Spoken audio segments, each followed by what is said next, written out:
Good evening. My name is Greg Whitmore, and this is part of the LIS Class 566, the screencast for looking at the Norman Rockwell collection that I presented last week.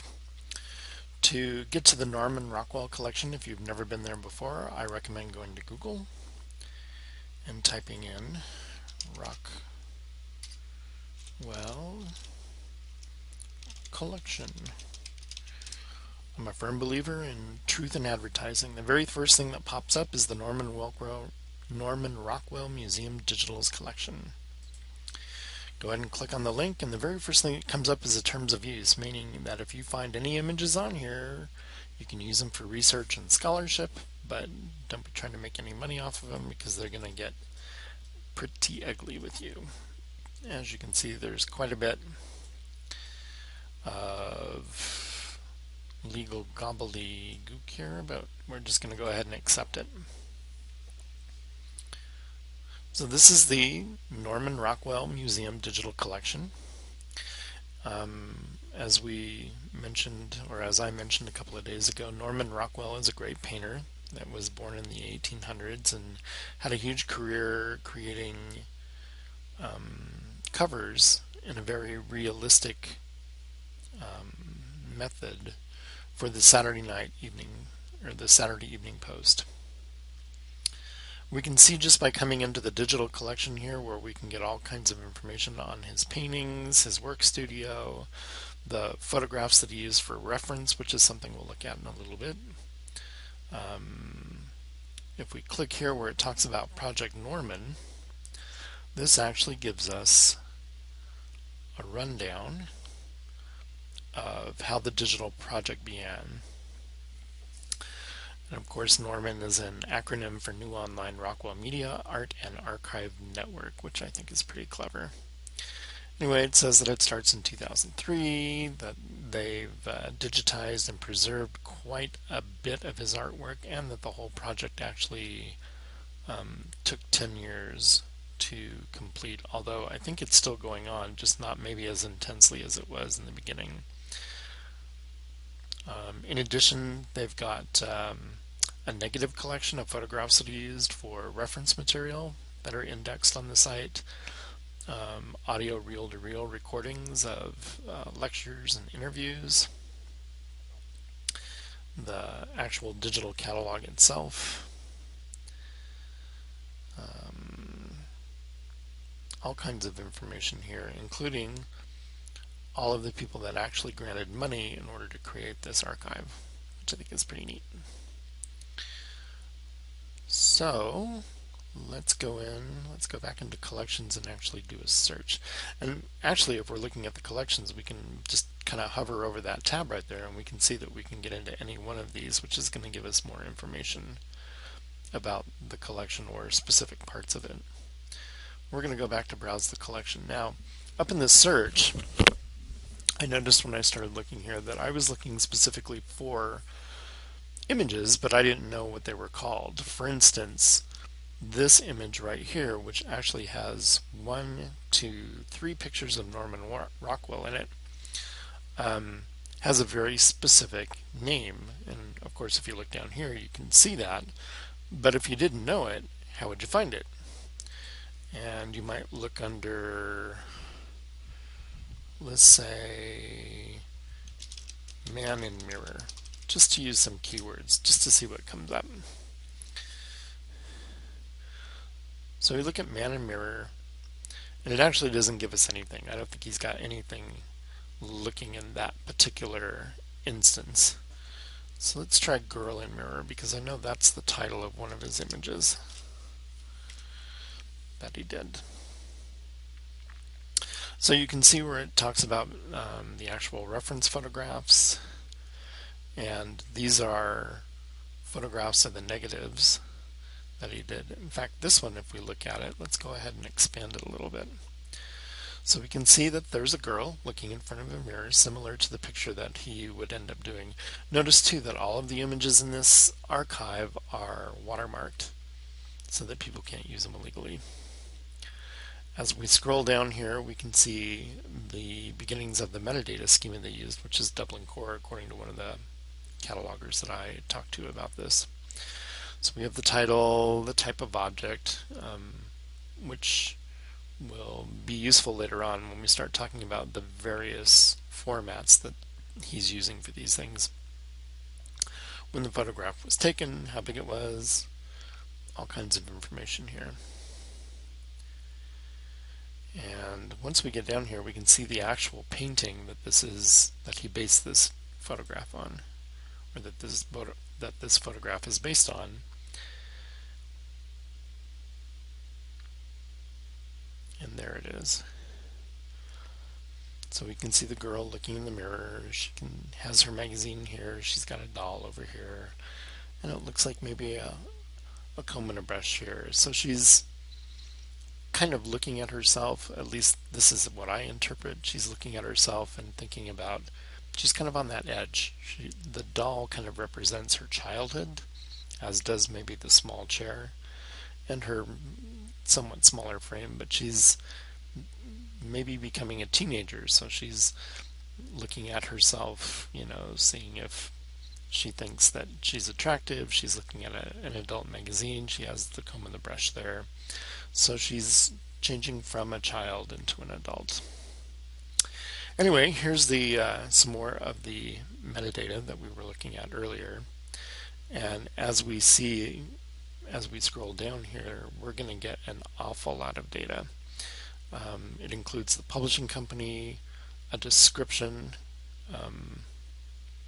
of the actual art itself, the credit line.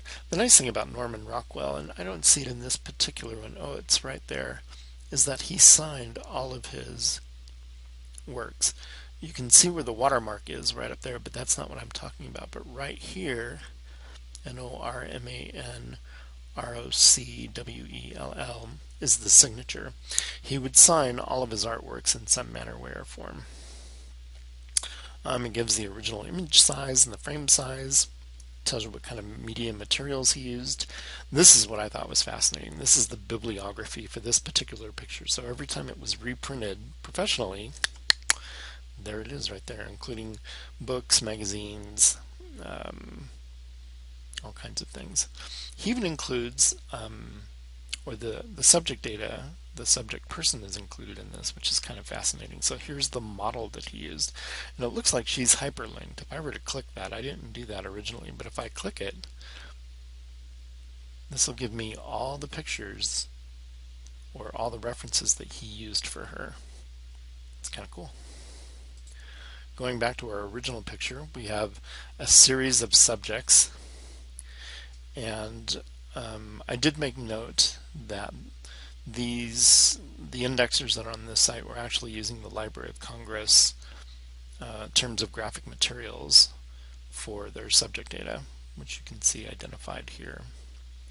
Of course, it does say that he has a signature on it. This is the catalog number that was given to it, and another system number. I'm not sure quite what that is. And then these are all the related objects that he has for this particular image. These are all the negatives of all the pictures that he took, not only of the girl, but of the mirror, of the comb, of the brush, of the chair, of the room, everything that he used as a reference to create that one drawing. It's pretty neat. I keep saying that, like I'm a 16-year-old teeny bopper, but I'm just amazed at the amount of work that he went into in order to create this lifelike picture. I'm going to go ahead and click on one of these negatives just to see where it takes me. I'm all about exploration. So this is very similar to the one that we looked at earlier, but we can see now that she's looking in the mirror and that the magazine is there. She's got the bench and the mirror itself. A lot of these images that are in the background, or these things that are in the background, wouldn't be used in the creation of the actual picture. I'm just going to look at another one to see if it shows anything different. So this is more of a picture of the room. Down here, I can't really see it all that well. I'm going to click on the picture and see if I can expand it. So it looks like maybe some cleaning materials.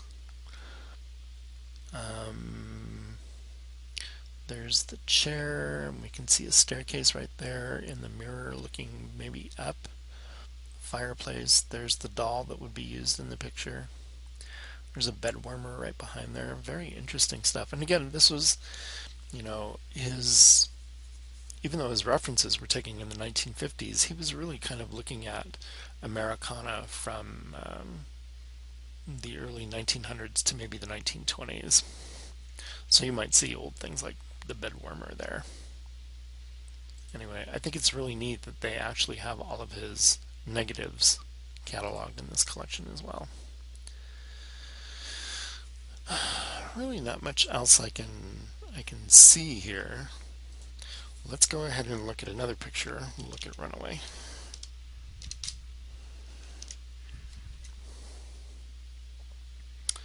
And again, we can see the reference photographs that he used for the image that he created of Runaway. It appears just based on this information alone that Norman was always taking pictures, and in some instances multiple pictures, of the subjects that he wanted to create. So we can see the negatives, we can see, I don't think this is the actual painting over here, this to me looks like a print.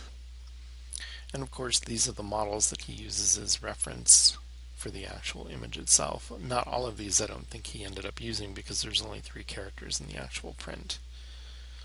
The policeman, the small boy, and then the waiter, or I guess what they used to call a soda jerk behind the counter.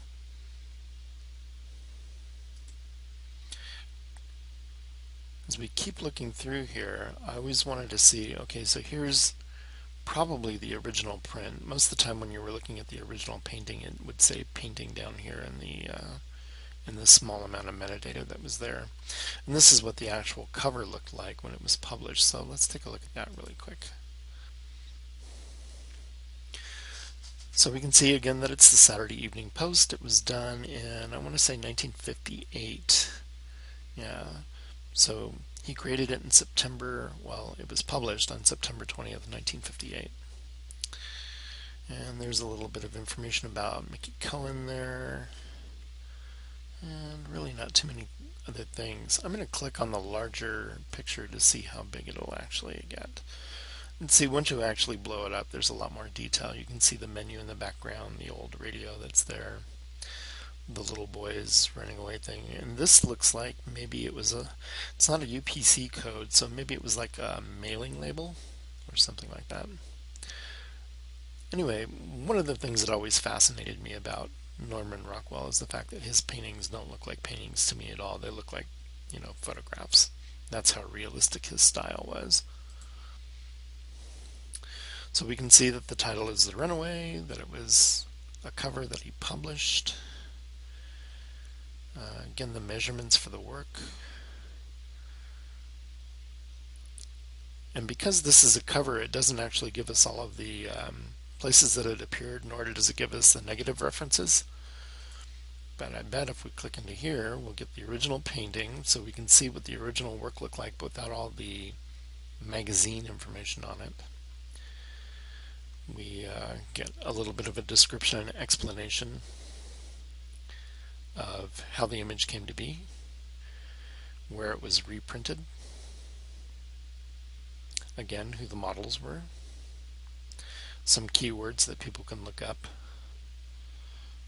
that maybe wouldn't know the title, but they might be able to locate it, and then of course all the reference materials. And these are just a couple of examples. The collection itself just kind of goes on and on and on. There is an advanced search that's here. I didn't really play with it too much, but just by looking at it, if you knew some of this information, you might be able to find it better, or if you're looking for something maybe a little bit more specific in terms of the collection or the creator. And you can do a little bit of adding with, or you can sort actually by title or alternate title or date or a couple of other items there. But as I said, I didn't play with this too much. About takes you back to the Norman Rockwell page. The terms actually talks about the terms of use for this. And then there's also a tab up here called Information Image Surfaces or Services, where you can actually get digital prints or real prints if you want. I believe also through the museum you can also request that the collection come to a local city for like an exhibition. So maybe if you were to contact a local museum or a local art museum, they might be able to get the Norman Rockwell collection to come and visit you. Anyway, this brief little introduction really doesn't do justice to this particular website, but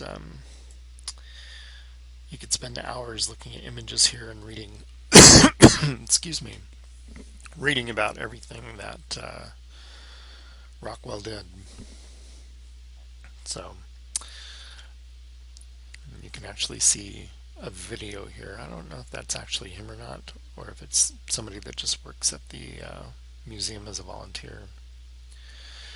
Anyway, all kinds of good information here. And again, this wasn't done necessarily by,